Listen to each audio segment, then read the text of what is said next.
Hello, it's very good to have you with us at this hour. I'm Daniel Che here to bring you the latest.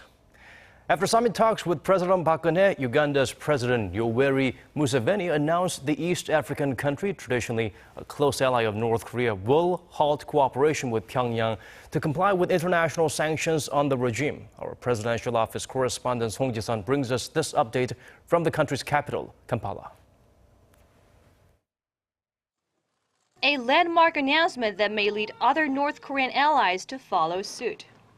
At summit talks with President Park Geun-hye, Uganda's President Yoweri Museveni vowed to fully implement the UN sanctions on North Korea, including cooperation in the areas of security, military, and police, saying that the UN Security Council resolutions are widely supported by the international community.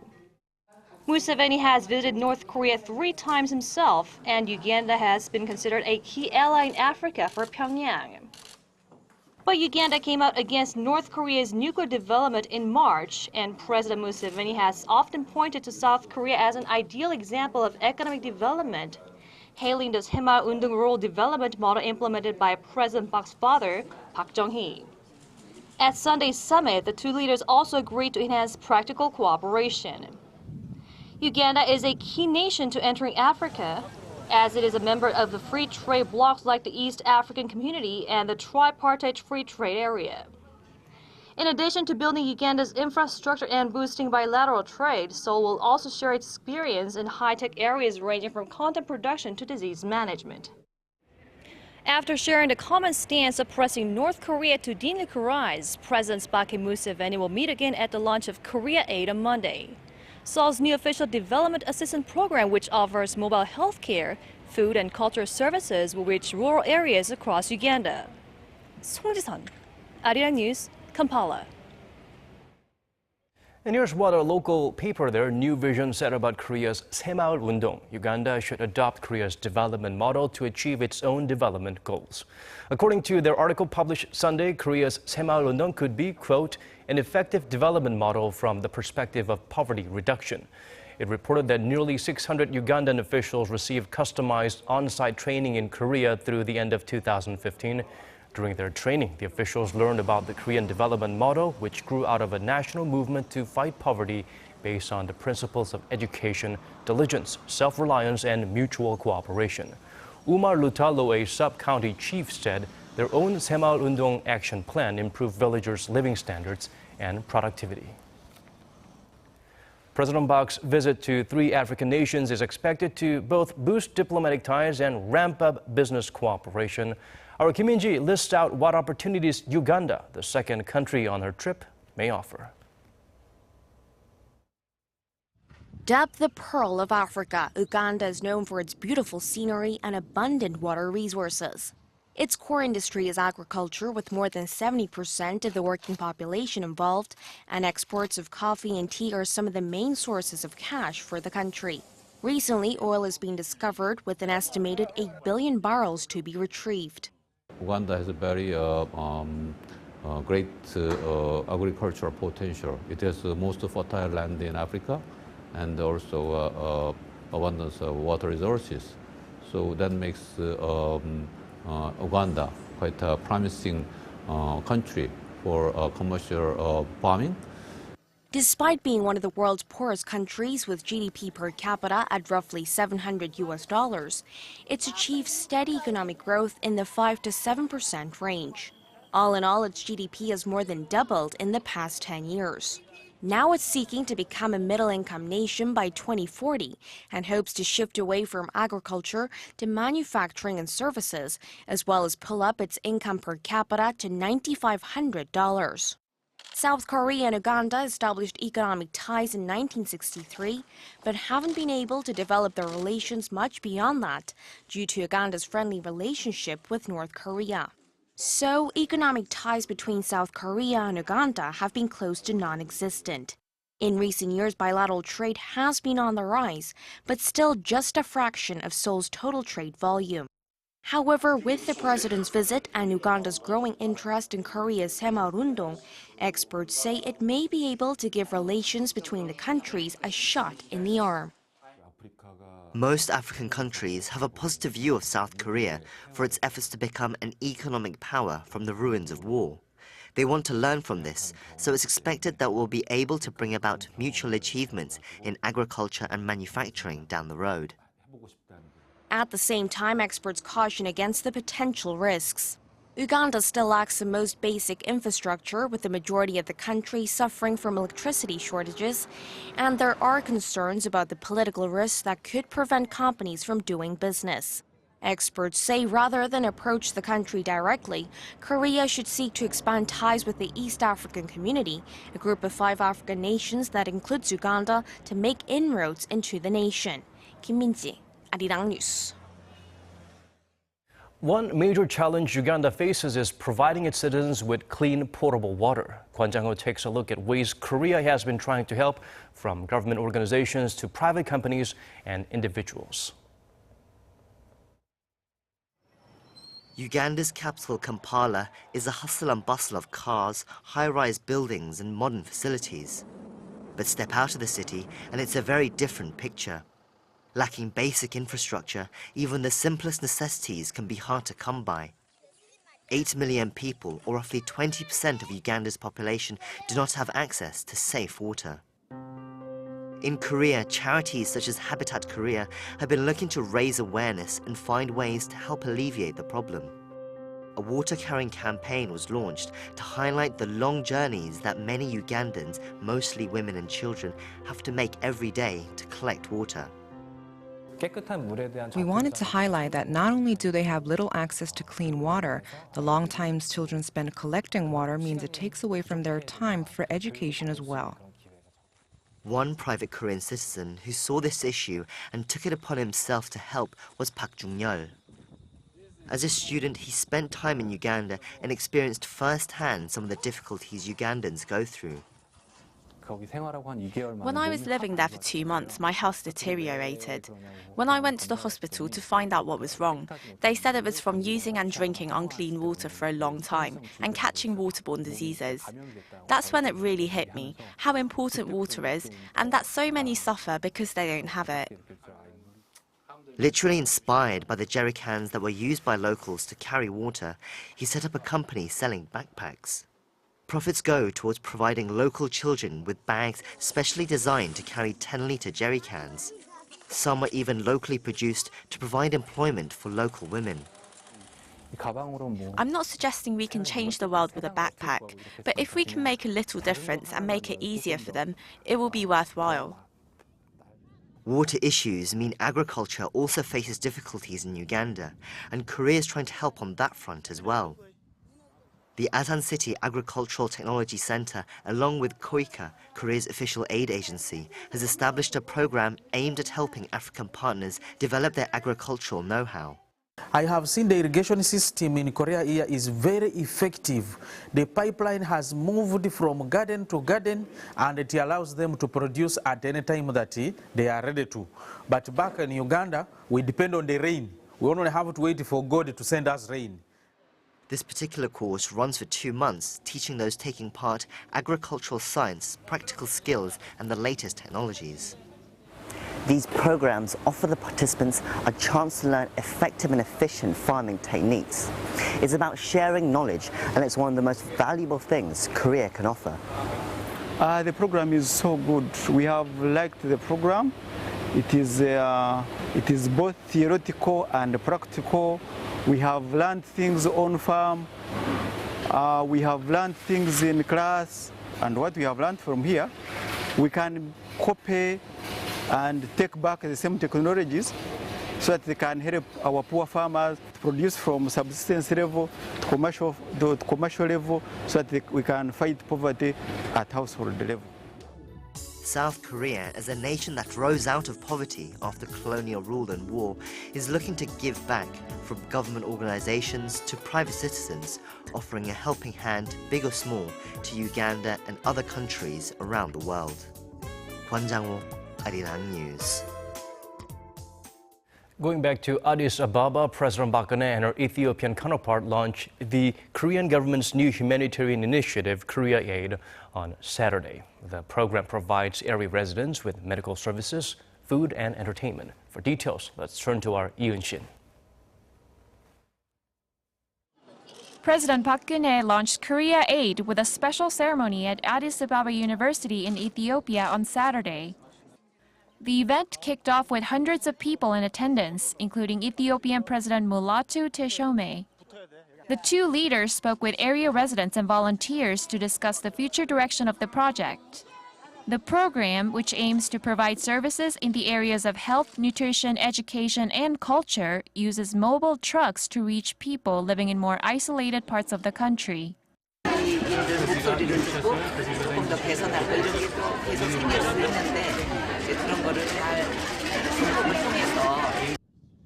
Ethiopia is among the world's poorest countries, with 87% of the population classified by Oxford University as multidimensionally poor. The nation is especially in need of upgrades to its healthcare system.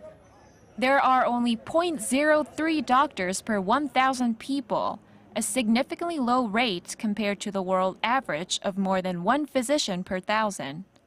Given that, medical support was prioritized in the region.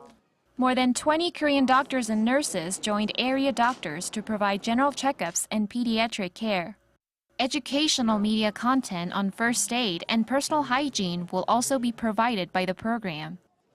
President Park is currently in Uganda and will later travel to Kenya, both of which are also expected to benefit from Korea Aid. Yoon Shin, Arirang News.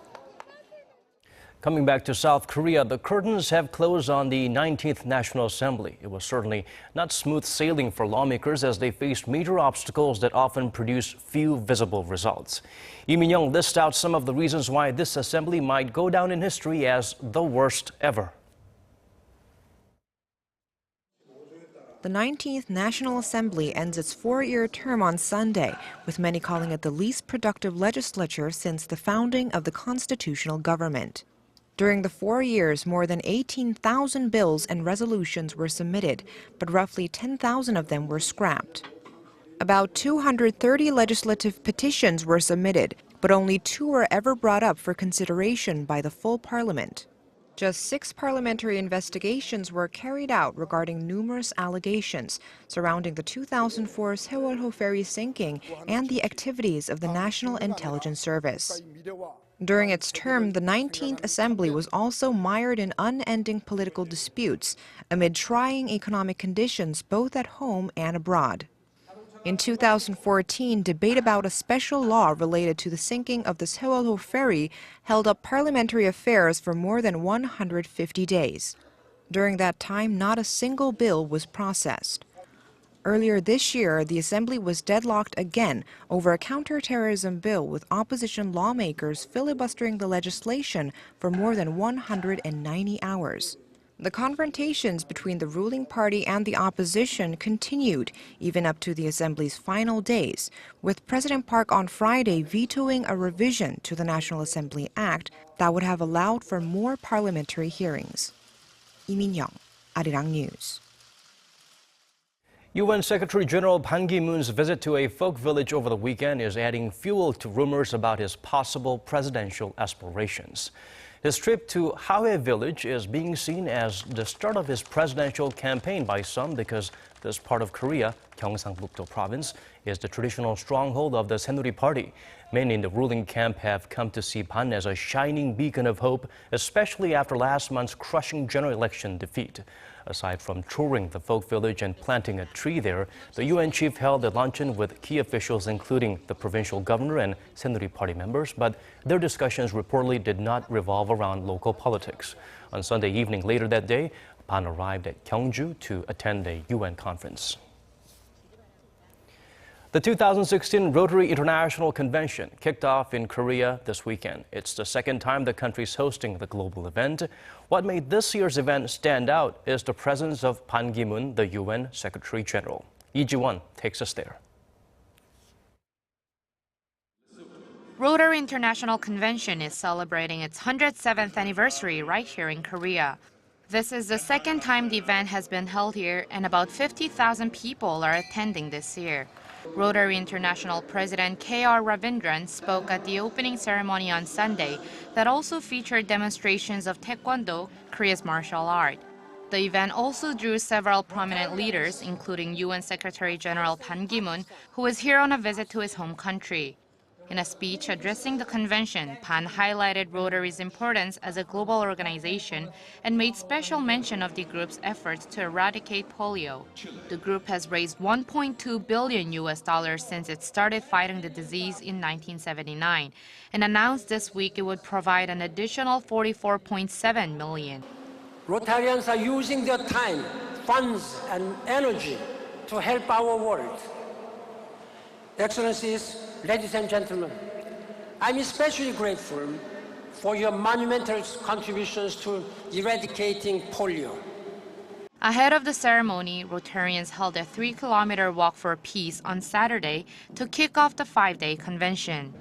The 3K peace walk by itself will not bring peace, but it is a way of telling the world this is our real intentions, because we are representing everyone else around us.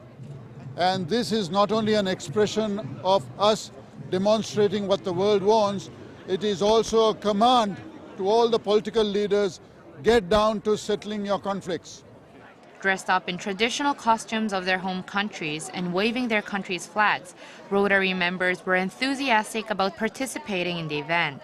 So we are so happy to be here attending the Rotary Convention, and we are proud to be of service to humanity.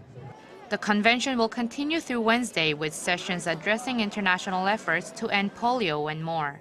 이지원, Arirang News.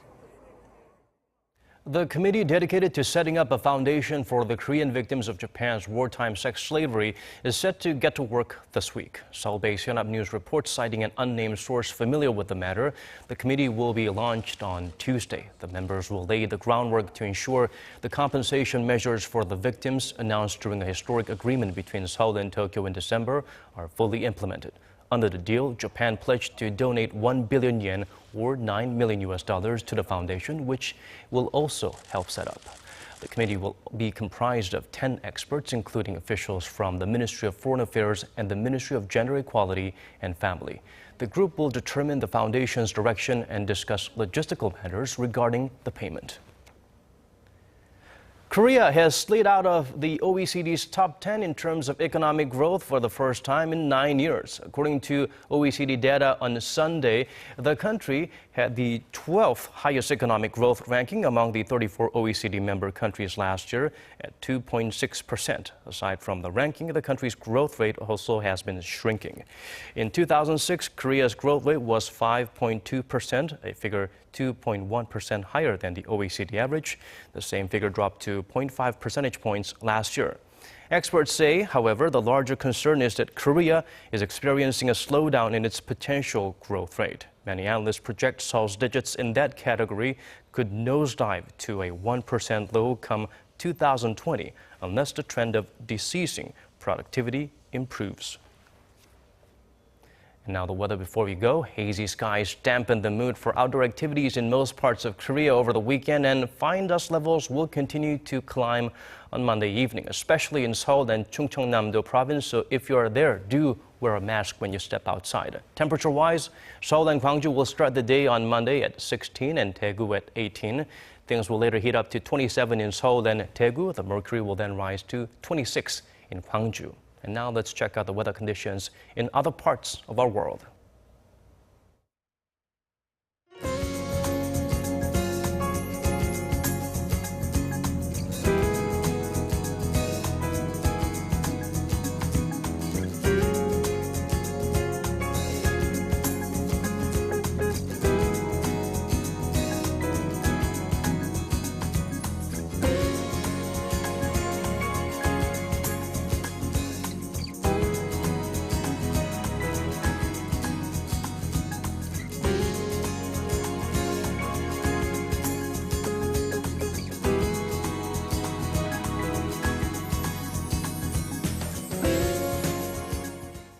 We've come to the end of this hour's newscast. Thank you for watching. Here's wishing you a smooth transition to a new work week.